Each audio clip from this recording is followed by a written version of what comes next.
Paula, we're going to be asking you about F1 stuff, something that you know in and out. But first and foremost, I just want to ask you, like, I'm very curious on who is your favorite driver of all time? I'm going to play it safe, Irfan, and say a driver that's not on the current grid, just so that it's not too divisive. I remember back in the 90s, before I had any inkling that I would be doing Formula One, my husband at the time was a big Formula One fan.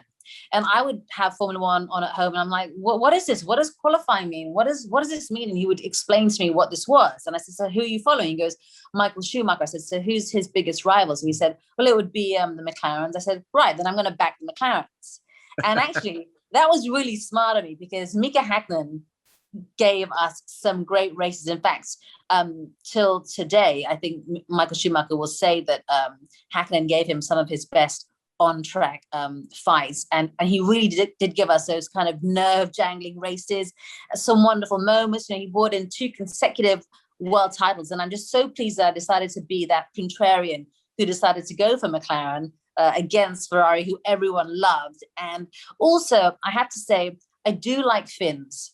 I think Finns on the grid give us this kind of new edge. They don't say anything as they should. They say less, which is more. They have a great sense of humor, and Mika Hakkinen subsequently has been very relevant in terms of various campaigns, let's say with Johnny Walker or whatever his role is, come every new season.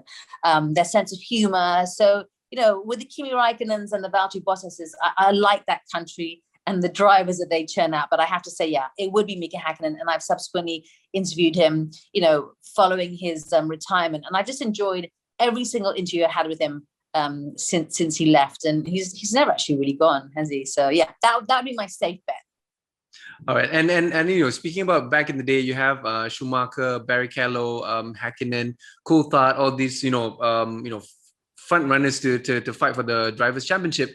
Now, who do you think will rank there apart from you have your Lewis Hamilton, Max Verstappen? Who will be your top 4 drivers in the current season? So I would have to include Lewis, and I'd have to include Max, because that would just be silly not to. I would like to see what Ricciardo does in the McLaren, because he made that Renault work, and that was a pretty underwhelming car last year. And who was my other one? I had this already. I'm not expecting amazing things from Sebastian Vettel, although I would like to. I think I'm also looking forward to seeing what Sergio Perez can do. This is a driver that, at the end of last year, he didn't even have a seat, did he? And it was like, how can a driver this caliber not have a seat? And he was only signed, I think, literally like a month ago or something. So I'm going to say, what did I just say? I said, what did I just say? No, I said Lewis, Max, Ricciardo, and I think Leclerc, not Leclerc. Checo. Yes, thank you, Checo. See, I can't remember what I just said. Yes, Sergio Perez, yeah. Okay, and then, speaking about Checo, the first race this year is going to be in Bahrain, where he won last year because of Russell's, it's quite sad for him to the puncture and everything. Yeah, so, but do you think that this time Checo with Red Bull, with Max, do you think we will see him win again? I think if the Bahrain race was slightly deeper into the season, perhaps, but let's not forget, he's driving a brand new car. He's had 3 days testing, which is the least that they've ever had in any season. I think that's a big ask for the first race in a new car, but I don't discount him taking a win, I think, in that Red Bull. But, who wants to be Max Verstappen's teammate? I don't think there's a single driver that wants to be his teammate. So I would say no for this year. Okay. But if not Checo, we'll see a Mercedes Red Bull, 1-2, or on the podium. In fact, I think we may even have a Red Bull 1-2 for first or second race. I mean, Alex and I were discussing it earlier. I mean, yeah, Alex doesn't like to take too much away from testing times, but there is something quite tangible when we see the performance at Red Bull and the times they were putting in over Mercedes, who did not look comfortable. Even Lewis brought out the red flag. So you need a certain element of confidence, regardless of whether you're a 7-time world champion, to go into this season that starts really, really soon. So, I really would not be surprised to see the Mercedes, if Checo can really get a grasp of this car, or rather for the Red Bull, to beat the Mercedes in a square fight and come out 1 and 2. I would not be surprised at all. All right, and that is talking about the podium and the front runners of the season. But I just want to ask you about the young drivers coming up. You have Mick Schumacher coming in, Yuki Tsunoda, all these young, even George Russell as well. Out of all these young drivers, who do you think is the biggest or the most exciting to watch, or for this season? I mean, I think having the Schumacher name is wonderful, but I am not entirely excited about the prospect of Haas and how they are going to perform, because they've had a lot of kind of bad press running into this season as well. Nikita Mazepin, I really don't know very much about his talent as a driver, but I do know that he has not got off on the best of starts at all, with some stuff that happened on social media last year. So, but that's off track. So let's leave that to one side, but surely that's distracting. So you would think that I would probably be, or most of us would be, excited by Mick Schumacher. That doesn't actually excite me, simply because of the state of Haas. I think the Tsunoda, the Japanese driver, who has had, I think, only 2 years single-seater driving experience, is going to be somebody to look out for. He's in a strong team. They were looking good in testing, up against a very good driver. And I think he seems so composed, and just the way he talked about an incident he had with Kimi Räikkönen, how he kind of had a little chat with Kimi in the last day of testing. And he said hello to Kimi. So he wasn't intimidated, or he didn't allow the big guys to kind of fluster him. It's just nice to have a Japanese back on the grid. And I think he looks to be pretty solid. I mean, otherwise, Helmut Marko, what that team is like. They would not put just simply anybody to fill in the spaces, you know what I mean? And Tsunoda knows that he's got to really be consistent, because that was probably Albon's biggest issue, right? The lack of consistency, as we've seen with Danny Fiat and all the other drivers that have been up, down, Gasly, taken from Toro Rosso, Red Bull, then AlphaTauri, whatever. So you have to be consistent. And I think the one thing that the Japanese drivers got going from is that he's very aware of the culture, of the kind of the journey that he needs to take to stay at this team.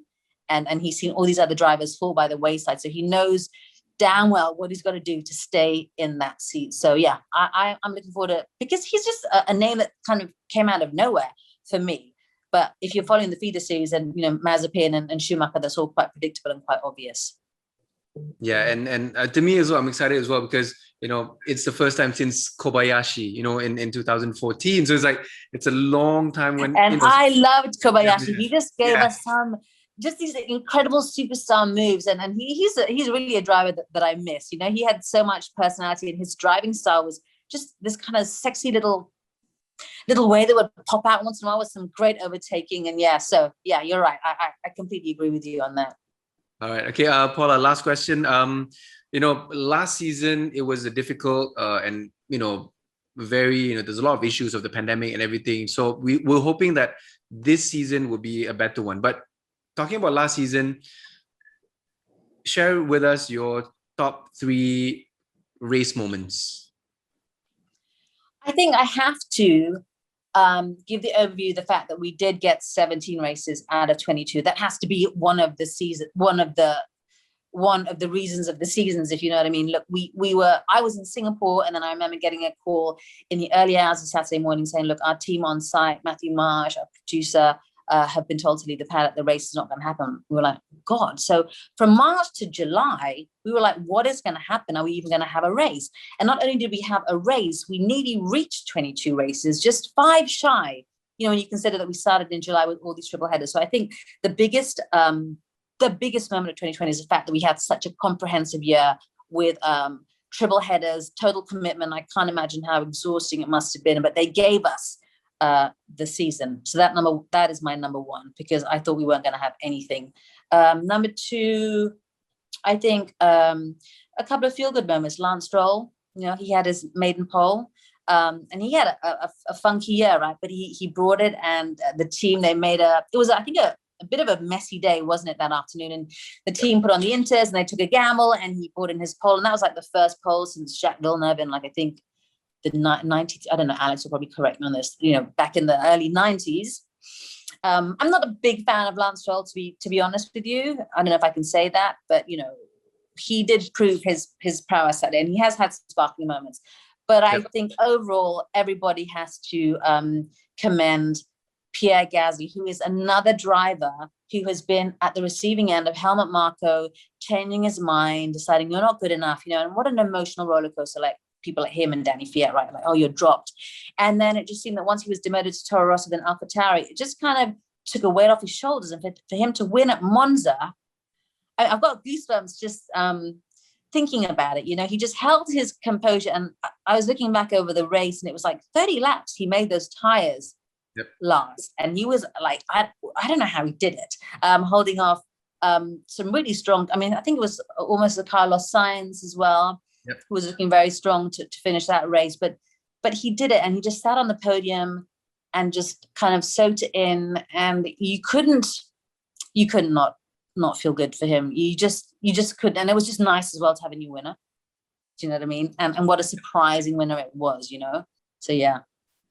The Gasly win in Monza is, to me also, is one of the most emotional wins, because like you said, like, after all that he went through. But if you can foresee the winner for this season, would it be the 8th time for Lewis? You would think. Right, there's no massive changes. I think next year obviously is going to be the big year where we're going to see a huge shakeup. But again, I'm just going to use my pundit and my friends' words, because Lewis was so on it, and you have to wonder. That's 7 titles now, and eye on the prize.